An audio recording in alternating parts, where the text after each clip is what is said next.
Howdy folks, welcome back to the channel. So you might be wondering why the heck I'm starting the video out showing you a screen of an NSX Prime. Reason being is today we're going to remove the dashboard on my buddy Terry's NSX. We're going to remove dashboard and some other interior panels. We're going to do NSXR style Alcantara with some red stitching. So got to get that over to the upholstery shop, and so first step is going to be to remove the dashboard. So never done it before, so first thing I do is always research beforehand instead of getting in there and messing things up. So the task does seem pretty daunting, but after doing some research, it seems like it's not going to be too bad. So this is the best post I've seen so far, just kind of a straightforward work order to remove the dash or the dashboard. So all these components I removed in the past, except for the AC, cooling, and this post is to replace the evaporator and the condenser.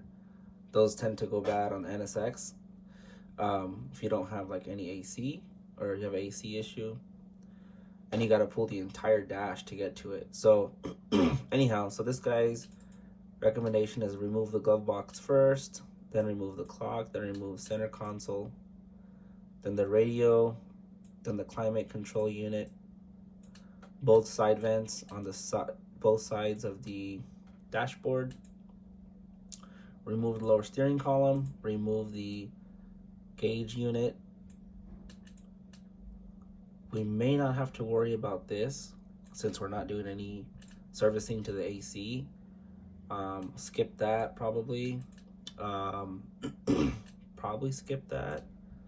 And then 2 screws on both sides of the removed side vents. So that's why we remove the side vents.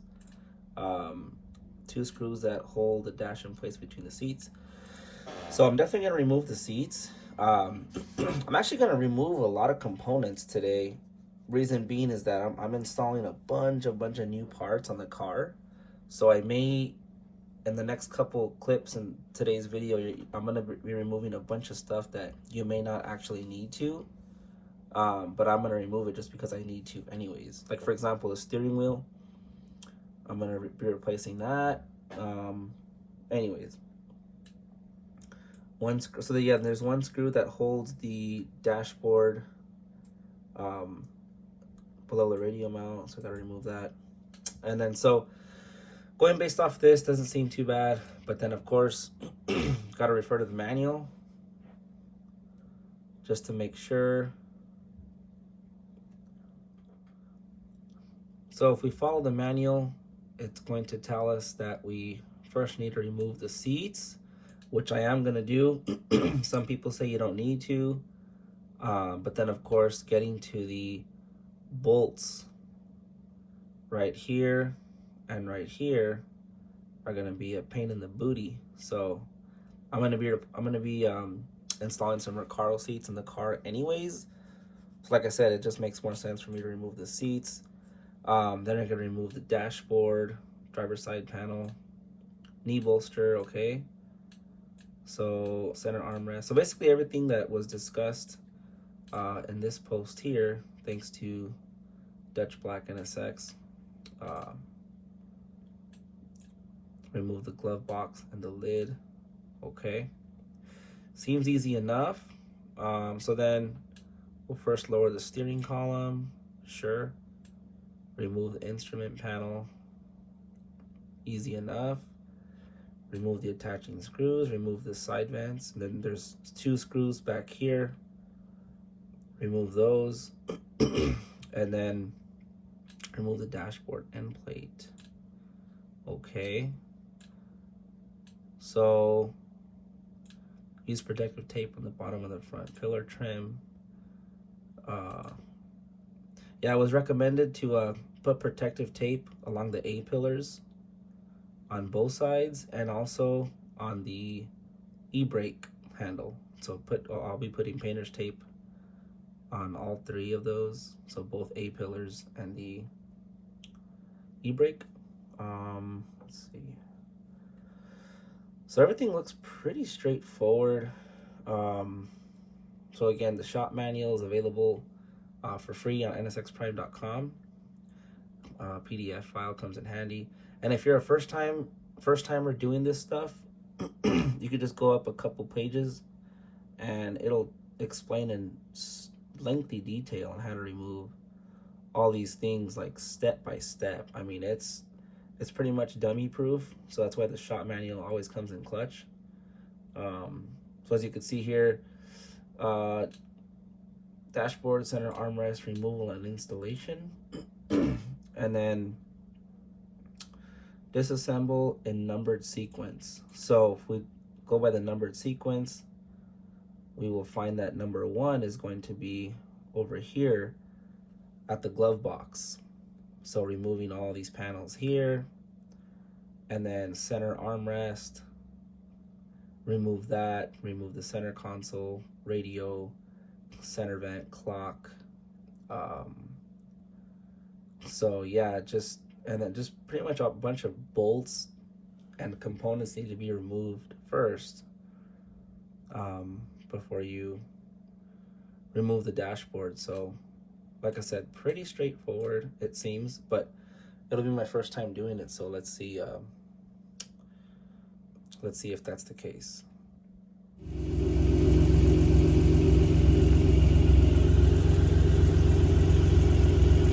We're going to be removing the door panels, removing the seats. We're going to replace it with Recaros. We're going to remove the entire dashboard, remove the instrument panel, remove the glove box assembly, knee bolster, which is located under the steering column, drop the steering column, remove the steering column components, remove the center armrest, and among other things. So let's go ahead and start turning some wrenches, and I'll report back. But this is going to be converted to NSXR style Alcantara. So here is an official before, and we got red carpet on the way and red floor mats. So it's going to make a nice transformation. Alright, so seats are removed. Now we'll move on to removing the glove box assembly. I thought about it, and I'm actually going to remove the A-pillars altogether. So that's going to be these guys here on both sides, only because I'm going to remove it anyways for the reupholstery. So, and plus it would make my life easier removing the dash. So remove glove box, just a bunch of Phillips screws. Remove the center vent, there's 2 screws right here. And also I would recommend one of these little magnet things. It's like telescopic magnet, little guy. Pretty sure I'm gonna drop some bolts in places that are non-desirable.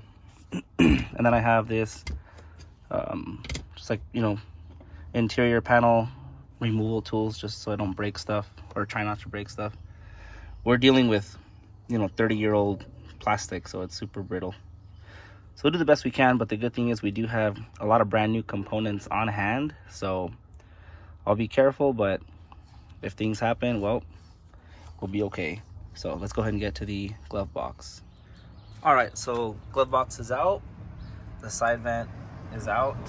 Now we just have to remove these 2 bolts here, and then we'll move on to the steering column. So I wasn't planning on doing a step-by-step DIY, only because my buddy Chris Lum's got a lot of good content on how to remove all this stuff. But I figured, since I'm here, I guess I might as well.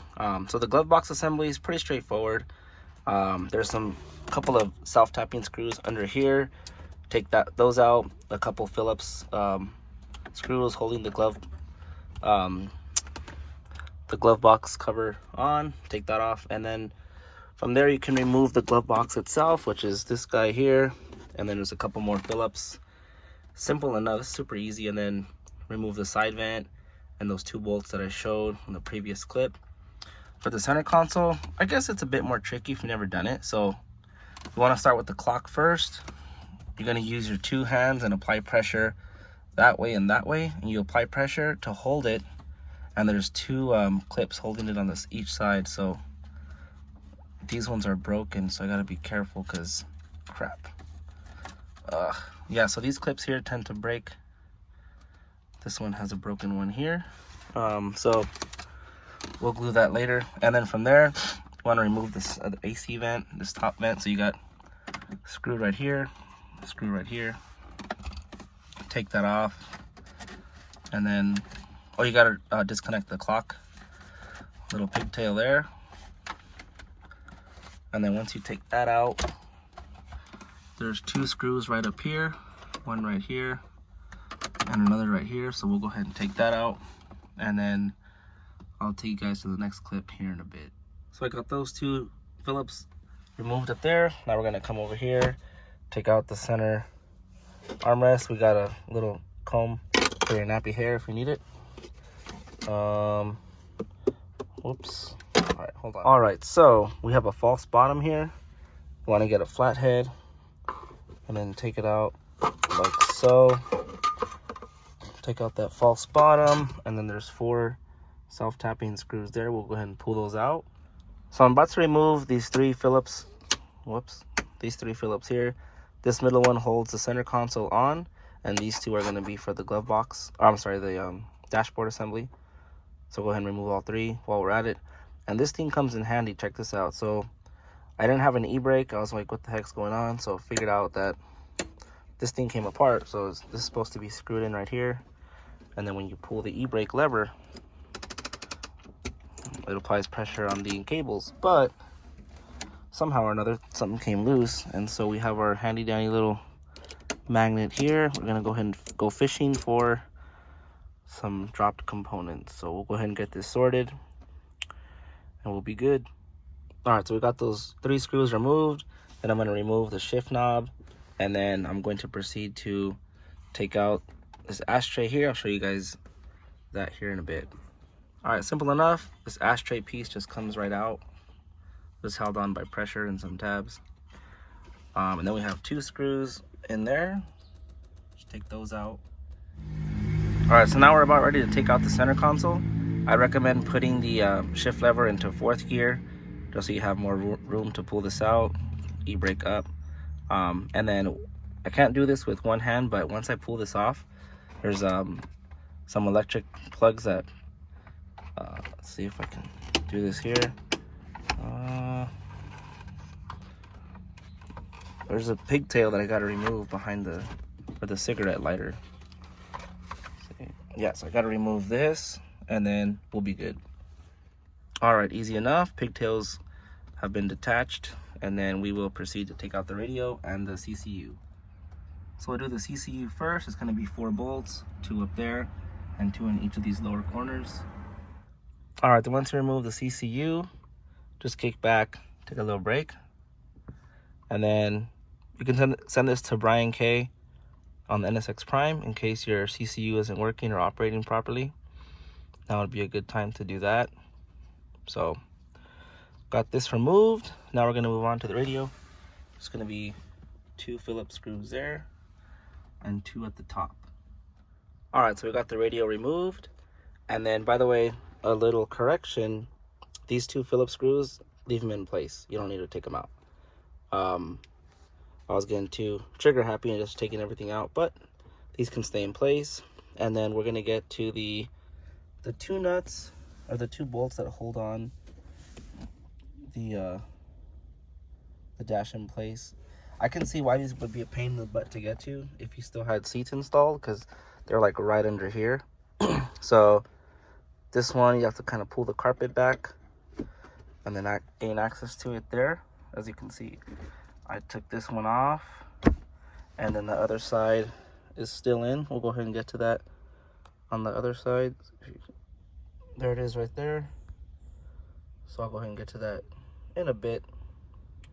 But yeah, making some good progress. All right, so I got both of these removed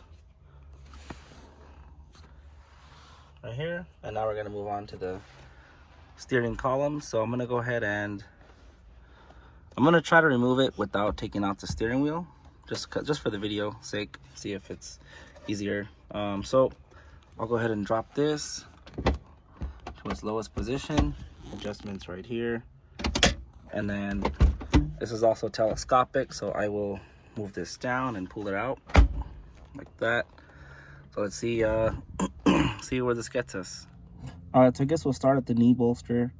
So we got Phillips right here. I just removed it. Then we got another one right over here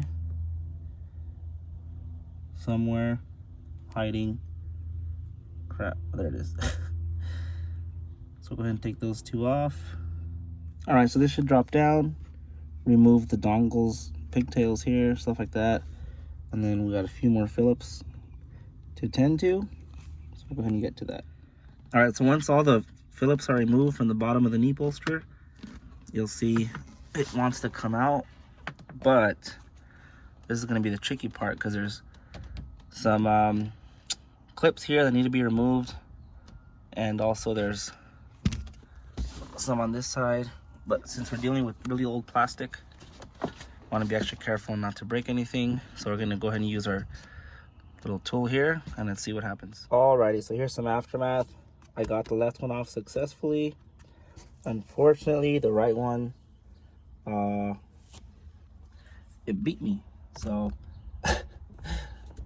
big old piece of plastic chunk just stuck to it. Unfortunately, this is not uncommon.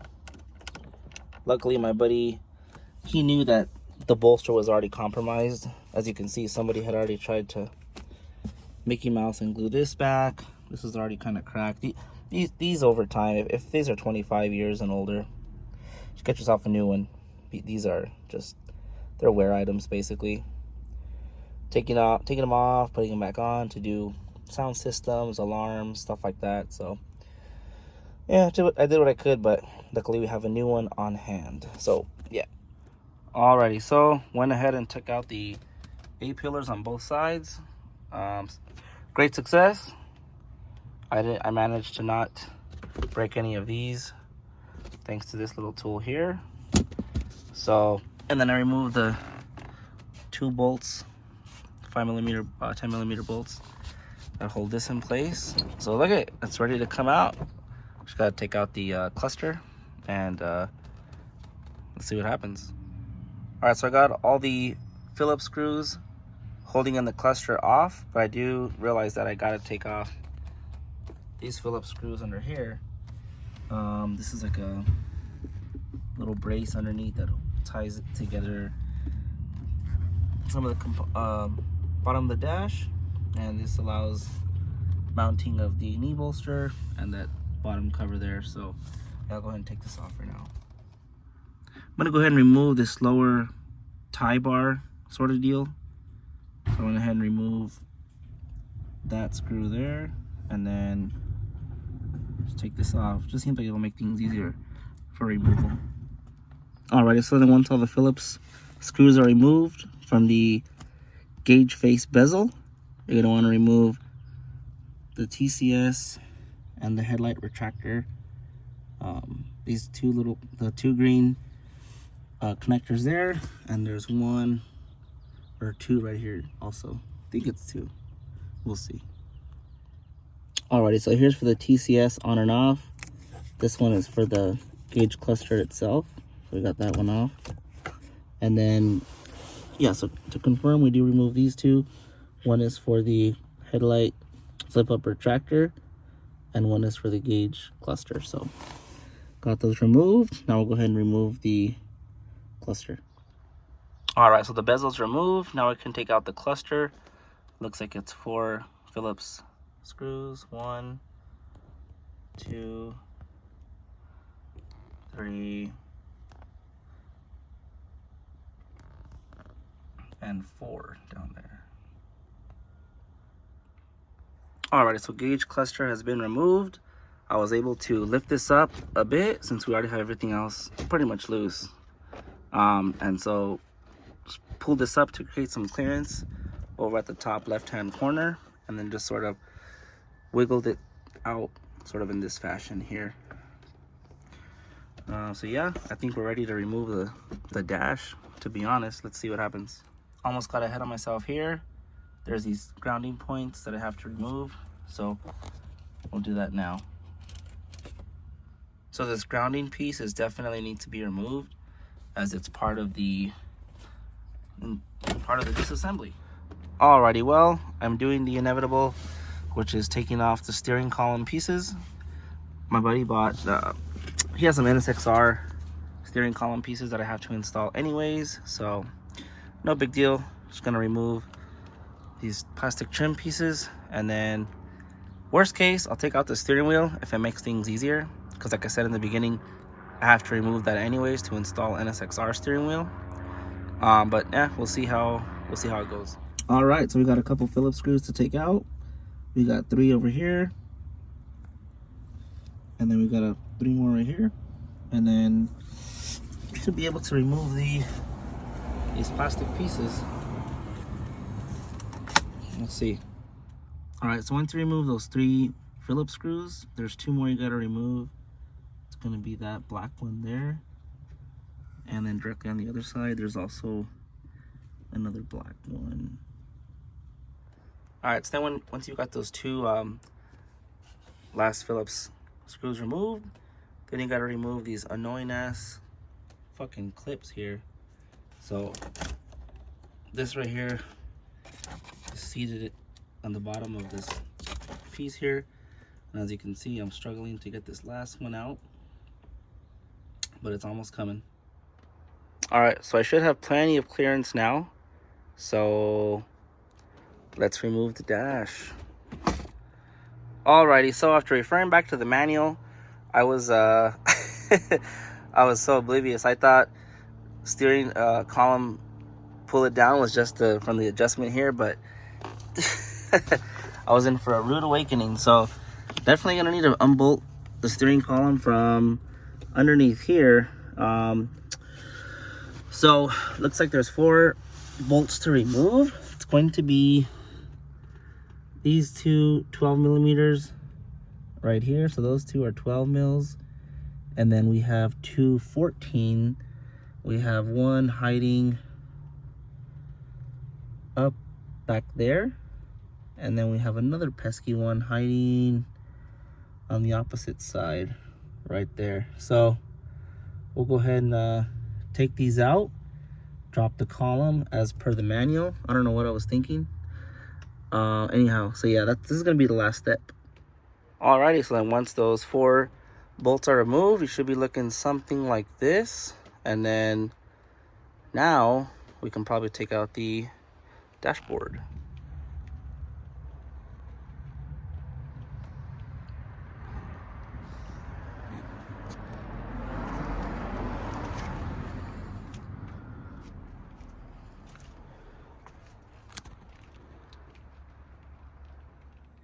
Alrighty, so dash is officially removed. In hindsight, I think I actually should have left this off. It would have been way easier to sort of, have some wiggle room to pry the tunnel outward to slide past the e-brake handle. Way easier, and of course have more clearance along the inner tunnel on the car. So yeah, definitely take this off. It just makes life easier. So, but yeah, good luck.